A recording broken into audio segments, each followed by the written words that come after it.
Who is this irresistible creature who has an insatiable love for the dead?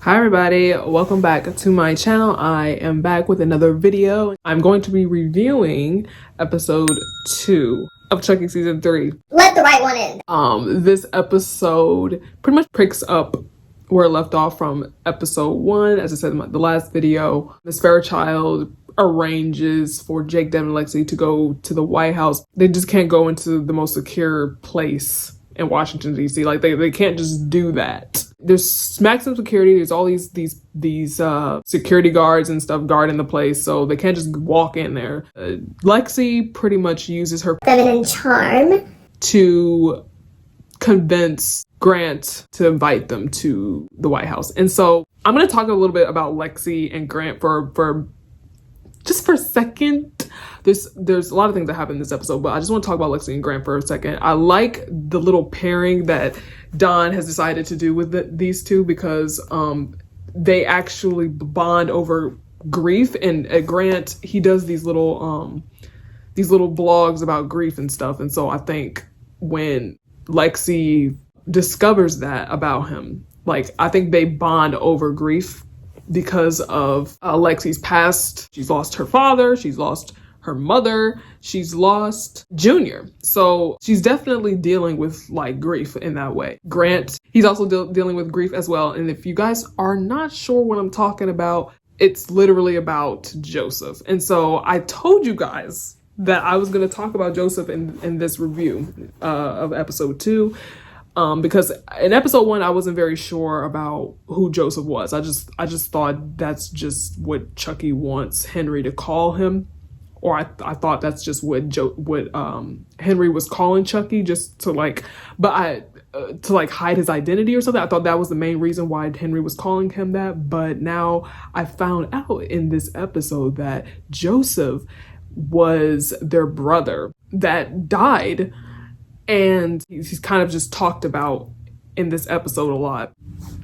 Where does banana come from? Chucky, where did this banana come from?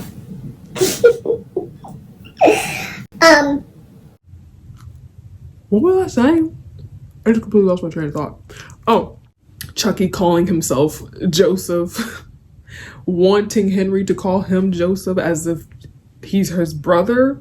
And so yes, this is a kind of very, very much a manipulation tactic that Chucky is using to manipulate Henry in sort of a way that probably makes Henry think that he's his brother or someone close to him, or so, I don't know. It's Chucky. So he's always finding ways to manipulate kids and get them to do what he wants them to do.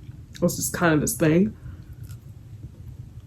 It's giving evil genius, though, if you ask me.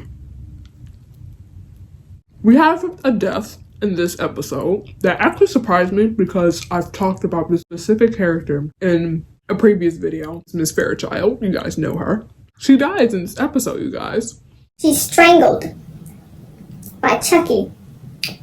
Want to know what he strangles her with? The American flag. He full on smothers her with this thing. And like, the kill is so out of this world. It's so crazy.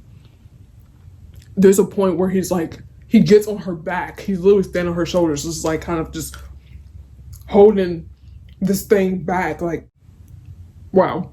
I was aghast watching that kill because it just goes to show how really strong he is in that doll. For him to have that much strength and force to like pull back on her, like to wrap that freaking flag around her head and to just like tighten it and just to like that really surprised me because I thought Miss Fairchild was an ally to Chucky. I was like, I just felt like she was, but I guess appearances can be deceiving. I don't know if it was the red hair, I don't know, but proved me wrong, because she's not. She was completely innocent. She wanted to help Jacob, Devin, and Lexi. She knew about Chucky somehow. I mean, she knew he was alive and everything, and believed the kids at that. Like, it just got me to think. It got me thinking about season 1 and how, like, she put him in that closet. I don't know if you guys remember that part in season 1 where she locks him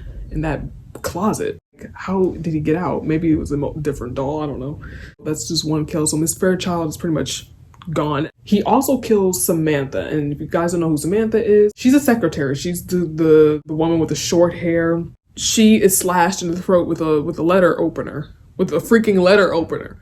Like, Chucky, I can't deal with this amount of versatility with you. Like, I really can't. He slashes her neck, and this kill is crazy as well, because, like, you know, you've seen the traditional neck slash in horror and within the Chucky universe and within the franchise, you've seen constant neck slashings throughout. I mean, Tiffany did most of them, I would say, but Chucky, you know, he had his fair share too. One specific neck slash that I can remember that he did within the franchise is in Child's Play 3, when he killed the barber, the military barber, where he's about to cut his hair and Chucky's not having that, so he just, yeah, that's one I remember. He slashes this woman's neck so deep her head falls off, so he completely decapitates her.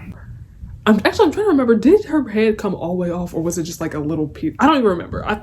Her head came off, okay? There was more blood than there needed to be. After he kills her, he says, 2 down, 4 to go. So he's clearly counting down. He clearly has a list. As I was watching this episode, I'm like, okay, so he's counting down. So he has a list of people that he's going to kill.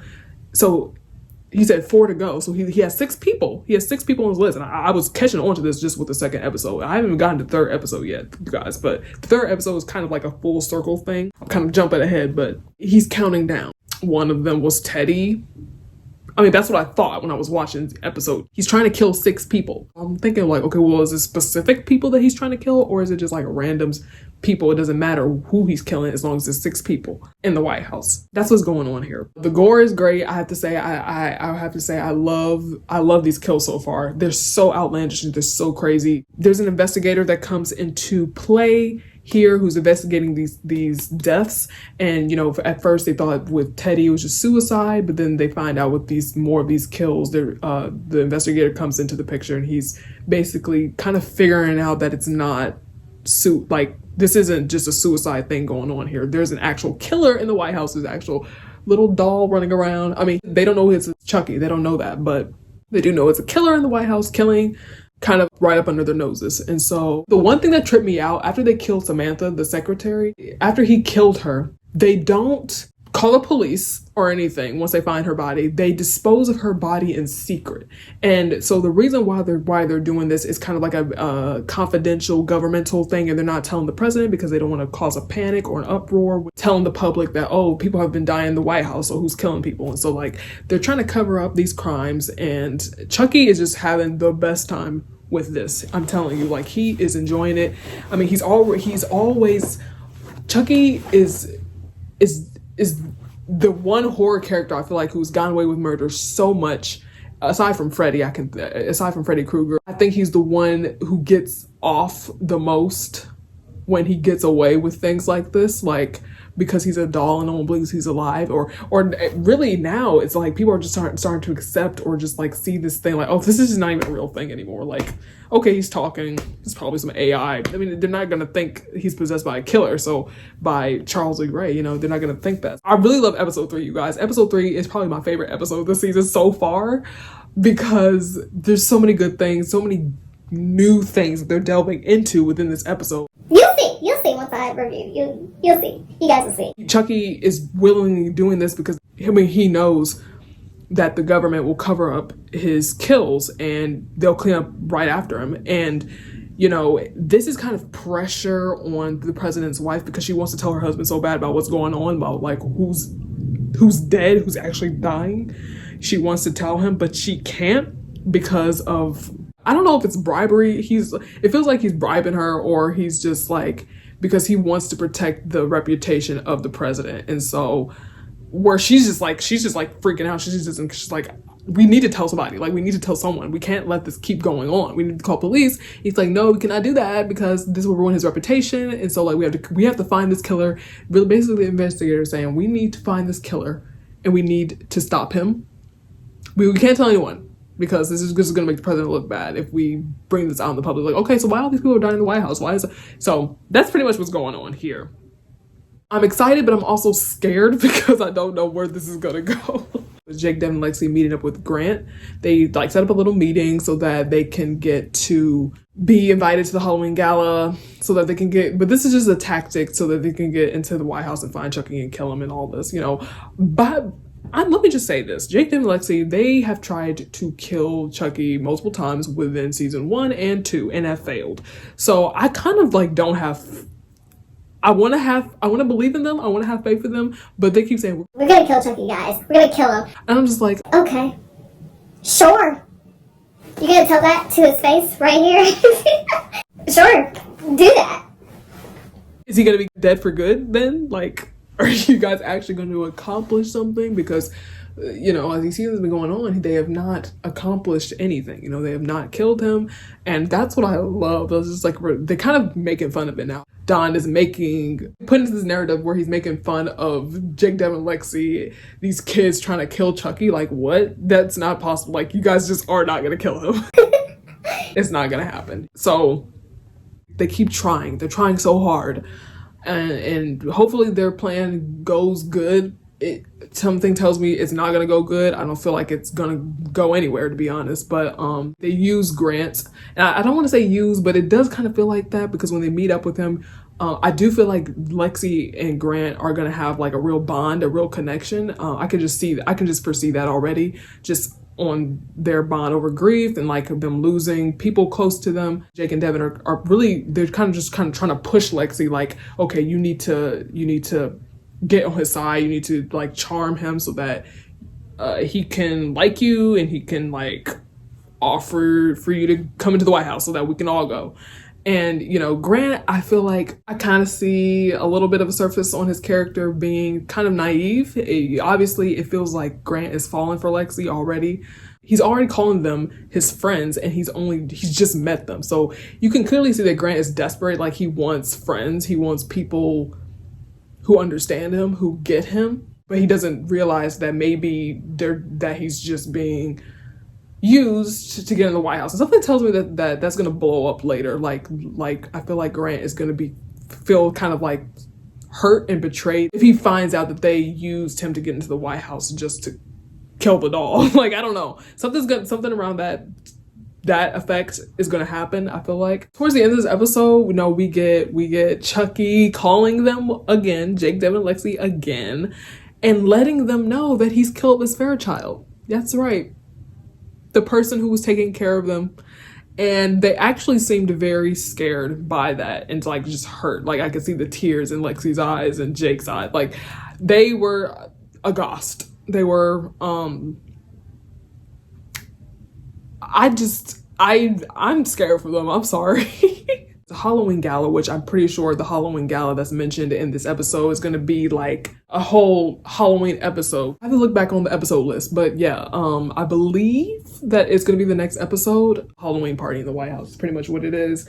And something tells me Chucky's going to be doing a lot of killing. I think the last 3 people. I'm sorry.